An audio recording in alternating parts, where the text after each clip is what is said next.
Kasi update ko lang kayo doon sa account ni Akari na na-hack last week ba yun. Kung sino yung mga hindi nakapanood, ito yun, i-explain ko sa inyo. So, doon sa video ko na yun, ay na-explain ko na nakabili si Akari ng worth 40,000 na items na nakuha niya sa credit card ni Papa noon. Nakakonek kasi doon sa kanyang account.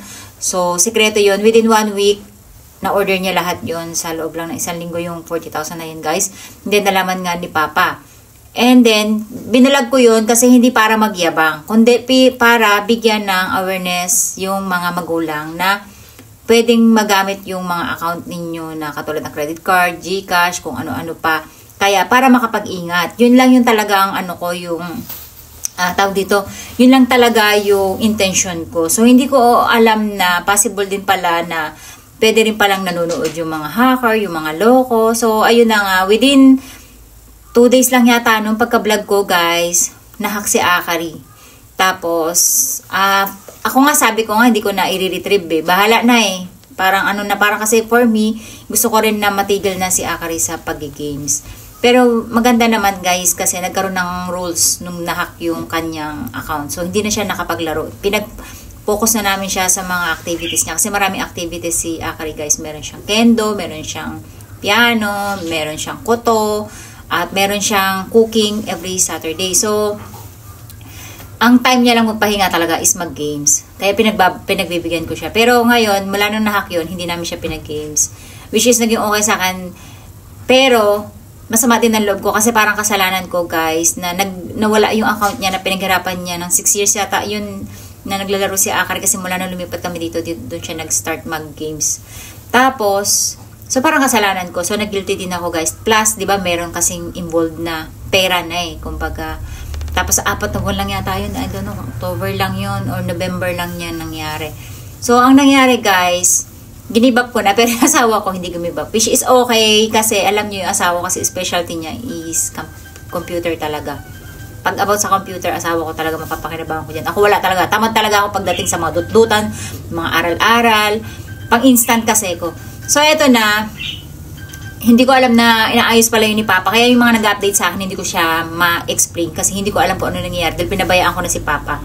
So, ayun nga, yung asawa ko, guys, siya pala yung nagre-retrieve o yung bumabawi ng account. Which is napaganda dun sa pagbili pala ni Akari ng mga items kasi meron siyang proof na bumili siya ng mga items, may resibo na pwedeng ipakita na ako yung may-ari ng account. Kaya pala nahack si Akari, guys, kasi yung Google ni Papa, hindi niya parang parang walang notification na darating kay Papa once na siya ay ma-hack at yung phone number hindi rin naka-registered. So wala kaming kaalam-alam na nahack na lang siya bigla-bigla. Okay na, Papa mo iku? So itutuloy ko mamaya kasi meron kaming check-up. Natin i-continuous kasi medyo hinapan kami ng uwi kahapon ni Papa. And then, ayun na nga, hindi ko alam na tinatrabaho na pala siya ni Papa. Tapos, ang nangyari pala, guys, dahil hindi nga siya nakakonect sa mga email ni Papa, so nahirapan siya nung una kasi nga hindi niya alam yung information ni Akari, diba? Plus, nagtulong, humingi lang siya nung inaayos siya ni Papa sa unang araw, nung nahack si Akari, hiningi niya yung password ni Akari. Tapos, kung ano yung mga items niya na nandoon. So, hindi na niya mabuksan talaga. Tapos, nagre-report si Papa ilang beses. Kaya yung gabi na nahack si Akari, ilang beses nag-report si Papa noon. Hanggang sa na-reach niya na yung limit. Kasi may limit lang ng ilang beses ka pwedeng mag-report. Kasi hindi siya ina-assist, hindi nagre-reply. Kaya siya hindi nire-replyan pala dahil kulang yung information dahil nga hindi naman siya connect sa Gmail ni Papa na parang for verification kapag ka nahahack yung account mo, di ba? Tapos wala rin phone number na nakalagay doon. So walang idea si Papa kung ano yung mga information na ilalagay niya. So ang ginawa lang ni Papa, kinabukasan, nag-report siya ulit. And then ang ginawa niya, sabi niya, meron kaming proof na amin yung account na to dahil meron kaming receipt purchase na proof na ipapakita. So, hindi pa rin pinapansin si Papa. Hanggang sa hinanap na ni Papa yung manager na pinakamataas na doon niya na i-report yung Roblox ni Akari. So, ayun, nag-reply kagad ultimano sa kanya nung pagkasabi, parang tinakot na ni Papa na iaano ko na to sa kataas-taasan kapag ka hindi nyo kami sinagot. So, ayun, hininga lang si Papa ng mga information na kung ano, dahil wala nga may explain si Papa. Ang sinabi niya lang, receipt lang ang may papakita ko sa inyo na as a proof. So, si Papa nagsabi nito sa akin na tinakot niya pa nga daw. Yun nga, tinakot niya nga lang na irereklamo niya na to sa taas as a scam. Kasi nga, syempre, diba, ganun kadali nakakabili yung mga bata. Tapos, all of a sudden mahahak lang, 'di ba? Tapos walang mag-aasikaso. So ayun, ang ginawa ni Papa, sinend niya yung mga resibo. Tapos hindi pa nga niya na-send yung resibo that day nung nagre-report sa kanya. Parang ang message sa kanya nung Roblox, hintayin lang yung parang imbestigahan pa nila kumbaga yung account ni Akari bago kami hiningan ng resibo. So lumipas pa ulit yung isang araw. Doon na nag-reply ulit kay Papa na yun nga, yung resibo ang hinihingi. Good thing guys talaga na meron ding resibo. Pero masasabi ko din naman na hindi naman siya okay din. Kasi nga, nakagastos din si Akari doon. Pero, ang maganda lang talaga, na may proof kasi. Yun yung pinaka-proof na nakabili at talagang gumagamit si Akari nung Roblox na yun. Tapos, eto na, nung na-retrieve ni Papa, ang nakakainis guys, nabenta na pala yung account ni Akari sa Thailand. Taga Thailand yung nakabili ng account. Kasi nung unang nire-retrieve namin yun guys, lumalabas naman kung anong account yung, anong bansa yung nakahack. So, ang nakasulat doon is taga Makati, Metro Manila. Basta taga Manila, Makati, Philippines. Yun ang nakasulat. Yung nakabukas ng account ni Akari. And then, nung na-retrieve na namin, binigyan kami syempre ng you can change your password na. So, nag-login si Papa doon and then nag-change password. Ayun, nabuksan na namin. Pagbukas namin, guys, Thailand yung salita. So, ang ibig sabihin din namin mabasa kung saan kami pupunta doon, kung ano yung dapat namin pindutin, kung ano yung ano. Buti na lang guys, meron tayong Google Translator, which is ang laking help. Kasi kahit na anong lugar yun guys. Kahit ako dito sa Japan, ginagamit ko yun. Kanji, hindi ko masyadong mabasa. Ginagamit ko yung Google Translator para mabasa ko siya. Especially kapag kami binibili ko na items na kailangan kong maintindihan ko. Maganda kasi machuchoose mo yung country, tapos kung saang bansa mo siya gustong i-translate. So, ayun, na-translate namin siya through ang nilagay ko muna doon sa English to Japanese. Thailand kasi yung sulat, 'di ba? So pag translate mo siya Thailand to English. So ayun, doon ko nahanap yung settings nung lengguwahe. Guys, binenta talaga yung account ni Akari set.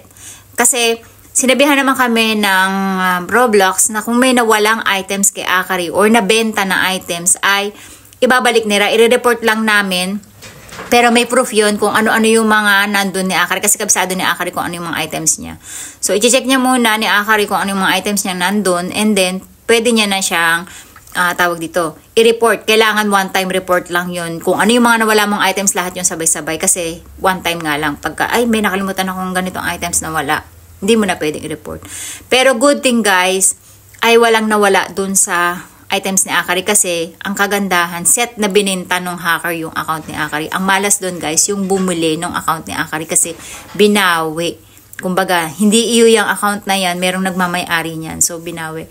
Kaya yun yung masasabi ko na kung kayo ay bibili ng mga account na hack, tapos set na siya, wag na wag kayong bibili kasi kawawa talaga kayo na bumili ng account na galing sa panghahack. Kasi mababawi pala yun. Tapos, yun. So sad. Hindi nyo mababawi yung pera. So, ayun. Agad nag-change password si Akari. Pinakamahirap na password. Plus, binriefing na namin si Akari na wag ka na sasali sa mga group na mayroong papapindot-pindot na ganito. Join ka sa amin. Kung hindi mo kilala ka ako. So, stick ka na dyan sa kung sino yung mga nakakalaro mo.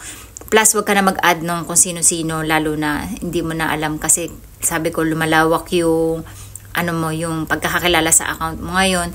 And, kinonect na ni Papa ngayon sa Gmail niya at cellphone number para if ever na mahahack ay hindi na basta-basta makukuha yung kasi di ba may code yon kapag ka hinahack ka, may isisend sa yung code kung talagang ikaw ba tong nag-o-open ng account na to. So, ayun guys, si Papa na lahat ang nagmamanage. Ang nakaganda lang doon guys, si Akari, limit na, mas na-less yung paglalaro niya ng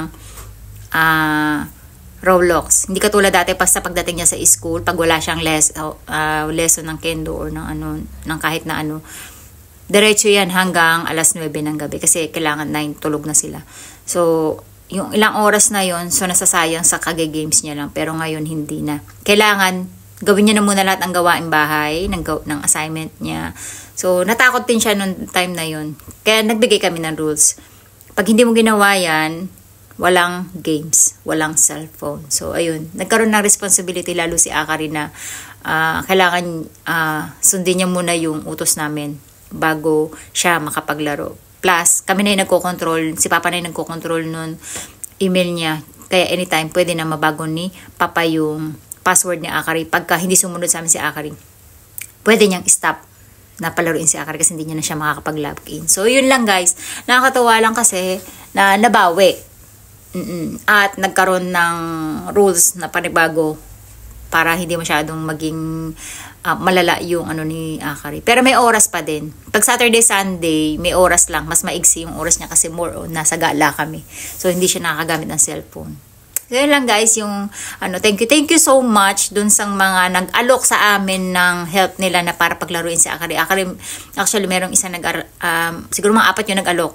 Tapos may isa na try na sana namin buksan, pero may code kasing hinihingi kaya hindi ko nabuksan. At nung time na yun kasi pinagbawalan na kami ni Papa na paglaruin si Akari, kaya hindi na namin siya tinuloy. Pero hindi ko alam na nire-retrieve pala ni Papa kasi yung account ni Akari. Hindi niya sinasabi muna sa amin kasi ayaw niya kaming mag-expect na mababawi. Kahit ako, hindi ako nag-expect na. Sabi ko, let go muna lang yan.